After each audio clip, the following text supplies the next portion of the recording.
this time of the year, how difficult is it for everybody, you included, as far as with all the transfers, all the newcomers, you're going against a team with a new head coach to know how to game. I mean, you've got to do so many things. How do you kind of manage that? How do you go about that? I think you prepare as well as you can. The new players, that's going to be common. The first game every year from here moving forward. I think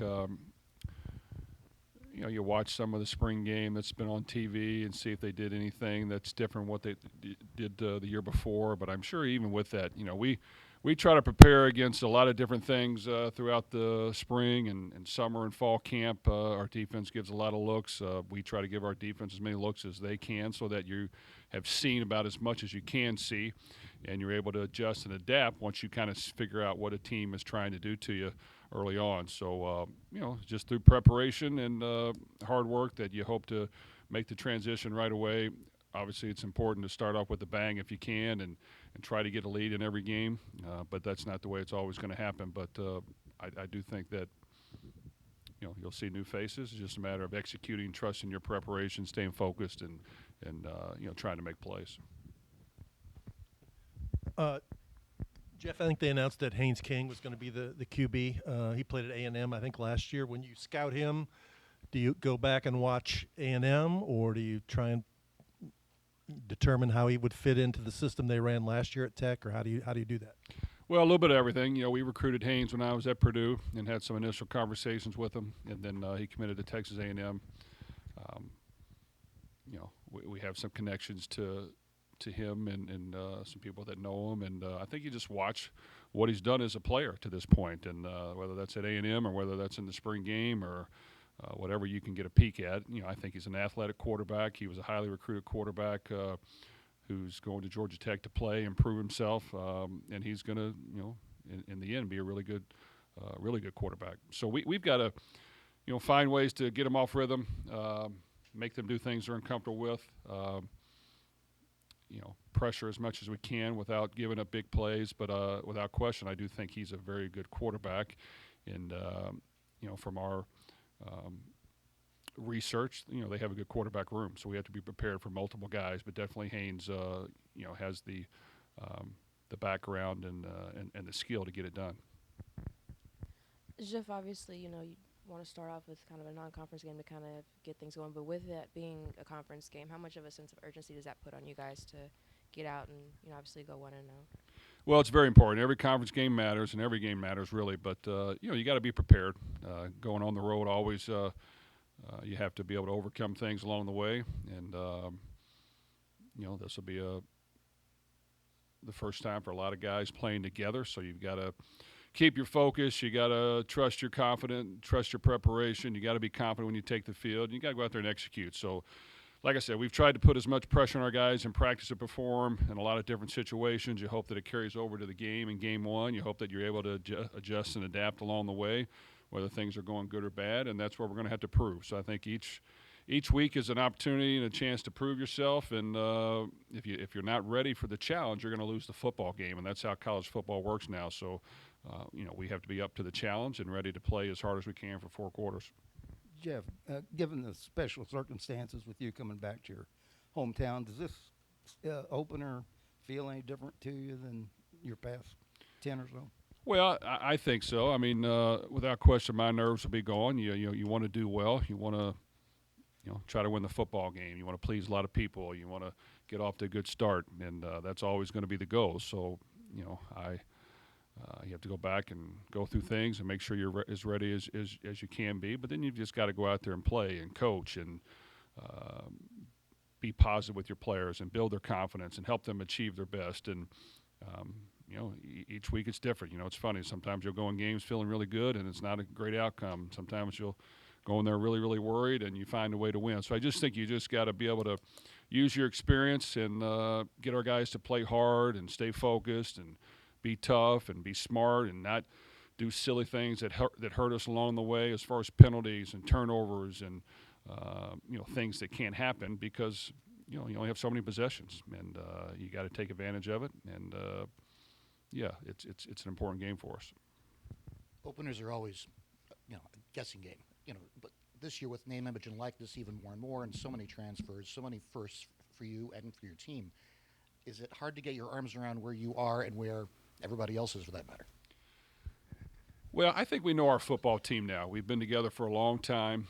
Yes, there were new faces that we added this summer, but we've had a chance to be with them basically since sometime in the summer throughout fall camp. And you know what?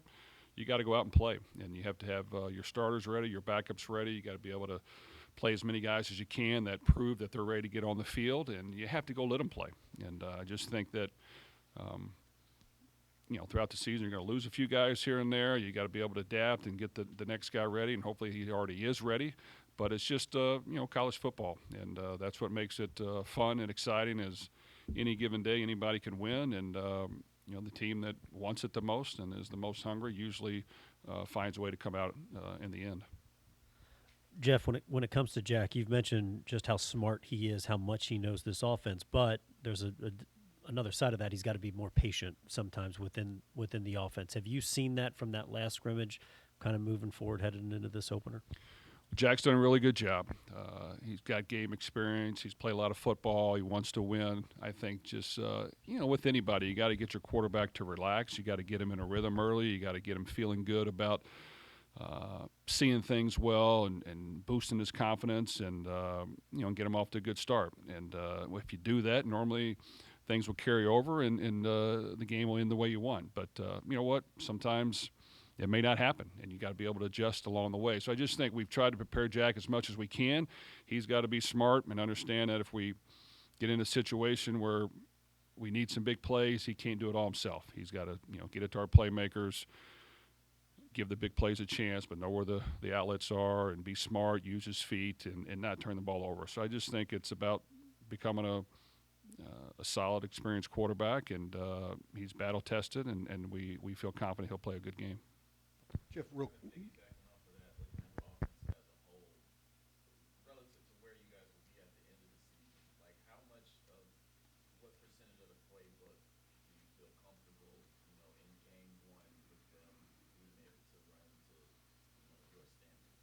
Well, we've thrown a lot at them, without question. We always want to do that, so we'll continue to push the envelope on that. When it comes to game situations, there are some base things we like to do, and we want to make sure that we're good at that, and we know the signals, we know how to execute, we know the adjustments along the way, and then you always got to throw in some wrinkles. So I just think you have to have enough in your pocket and in the holster that you're able to help your team if they're struggling or get out of a rut if things aren't going well, and show some things that you maybe haven't shown before. But yes, seeing how they do early on and what they can handle, that's how we adjust. But I think that we've thrown a lot at them, and they've done a good job, and we want to be aggressive in our approach on both sides of the ball. And I think you have to have that fine line of, yes, everyone needs to know what they're doing and how to do it, but you've got to be aggressive and allow your guys to play and give them an opportunity to win a football game in multiple ways. So we'll definitely be smart, but also push the envelope on that. Jeff, going into game week, do you like the health of where your team is overall, and any other additional injury news there?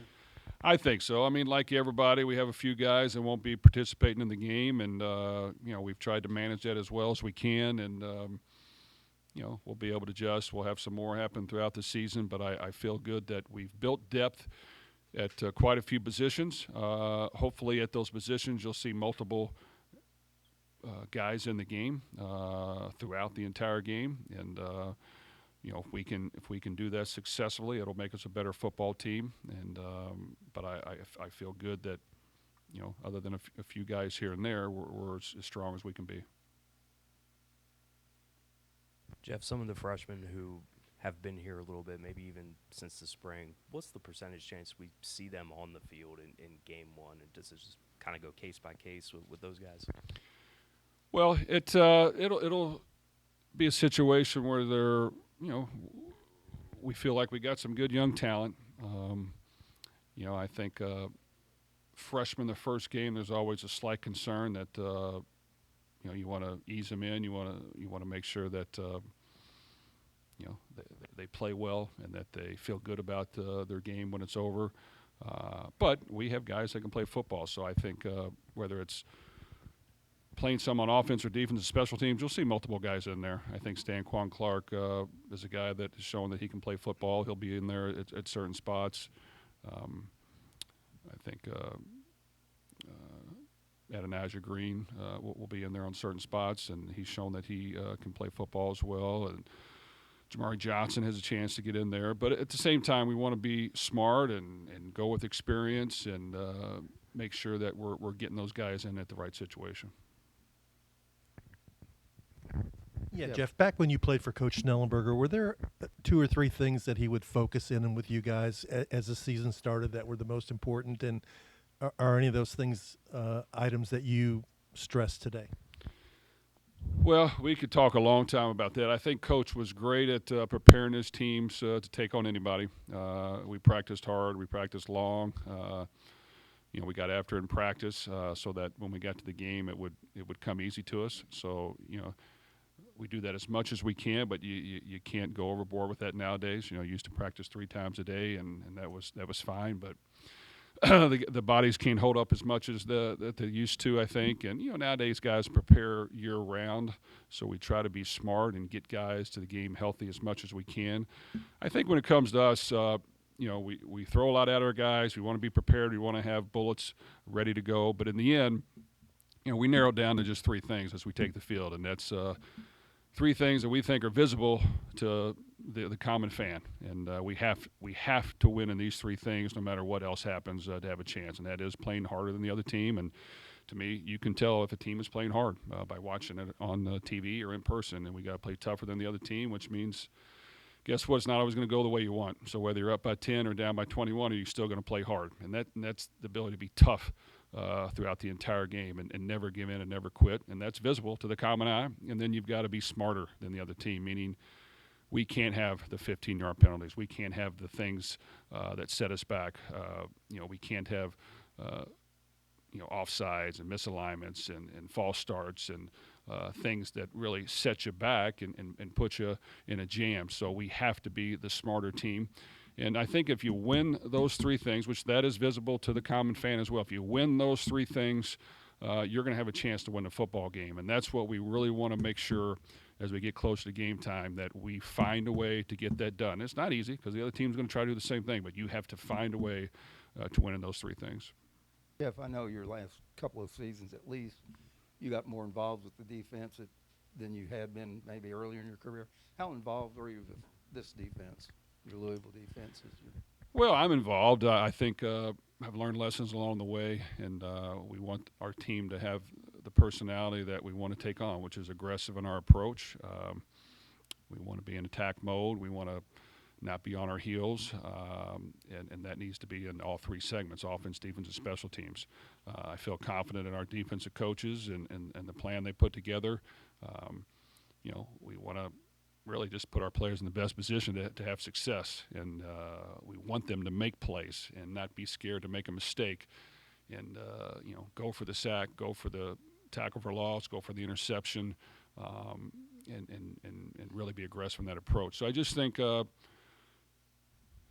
it's important that whatever knowledge I have, I try to spread it to our coaches. Whatever knowledge our coaches have, we spread it to each other, and we utilize that. And I just think we've had some good moments throughout the last few years that you try to use that experience, and we've had some other moments that we've had our teeth knocked in that you try not to allow that to repeat. So that's what we have to piece together and go out there and try to win each and every week. How important to you is it having a man, past player like Mark Sainer, part of your coaching staff?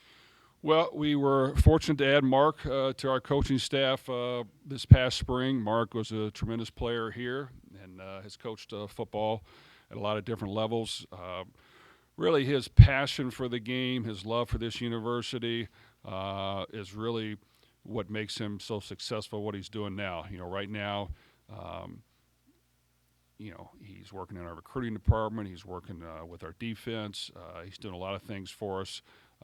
He's assisting with the linebackers. He's kind of just giving his personal view on things, not only to coaches but to our players, and letting them know how he did things and what he can see here and what he saw in practice and how can that help our players. So I just think it's important to have really good people that are good guys that are here just to help people have success. Mark's one of those guys. He doesn't ask for anything. He just goes to work every day and tries to help these guys prepare as much as he can. And I think to this point he's done an outstanding job. Jeff, when people talk about your offense, they always start with passing and the receivers. You've got 3 really good running backs and a veteran offensive line with some pieces that you added. Do you feel really good about that and how that line has come together with those backs combined? I do. I think our running back room has done a really good job. I think we've improved the offensive line. I think that in the end it's about scoring points and winning football games, and how can we do that? And I do think that for your best playmakers to touch the ball as much as they can needs to be the goal. So whether that's by air or by ground, by misdirection, by play action, whatever needs to happen, those guys need to touch the ball. And I think without question, certain guys have emerged, definitely at the running back position, and they need to touch the ball. So we've got to utilize their skill and their talent, and that's going to be up to me and our offensive staff to make sure that we're keeping track and we're making sure that that happens. Sometimes you can call plays and they can be a primary option, but it may not get to them. There are other times that you can make sure that the ball is in their hands, and we just have to make sure that we're conscious and observant, and those guys have the ball in their hands multiple times throughout the game. Obviously, there's no film on Georgia Tech with the roster as it's currently constructed, but when you look at what they were able to do last year when Brent Key did take over as the interim, what do you think maybe stood out in terms of their identity, philosophy, and what they're overall trying to accomplish? Well, I think the last year they were number 6 in the nation in turnover margin, which means that they're going to give you a lot of different looks. They're going to try to get the ball out. They're going to go for the big play, and we have to make sure that we don't allow that to happen. Nowadays with a couple of the clock rule changes, there's less possessions. So if you're giving up the ball, you're going to be in trouble. I think they want to have a sound running game and get the ball to their playmakers and keep the game close and get it in the fourth quarter and then find a way to win. So I just think, Coach Key's a former offensive lineman. He's going to work his guys hard. He's going to be tough in the trenches, and we have to find a way to gain an edge in that. And I think, anytime you go on the road, you have to be prepared for anything that can come up. And they're going to play aggressive. They're going to play to win, and they're going to play confident. So we've got to match that and figure it out and try to pull out the win in the end. Yeah. Thank you.